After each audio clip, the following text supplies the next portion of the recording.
നമ്മള് ബർക്കലാട്ടോ ഈത്തപ്പഴം പൊരിക്കുന്നത് എന്താ മേലെന്ന് ഷീറ്റ് ഇട്ടിട്ട് നമ്മള് ചാക്കില്ല, ചാക്ക് പോലത്തെ ഷീറ്റ് ഇട്ടിട്ട് അതിലേക്കാണ് ഇതിങ്ങനെ ഇത് നല്ല പഴുത്ത് കിട്ടുക.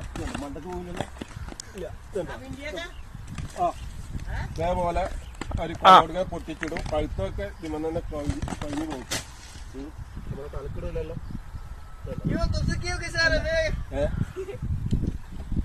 എന്താ മധുരം തരാ, അടിപൊളി.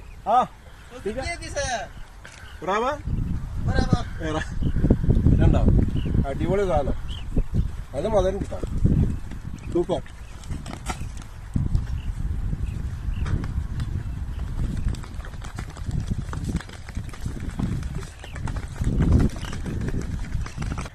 നല്ലൊരു അടിപൊളി ഫാമാണ്. ഒന്ന് ജസ്റ്റ് ഇങ്ങനെ നമ്മള് സോറിലേക്ക് പോകുമ്പോ ഇങ്ങനെ വന്ന് നോക്കിയാണ്.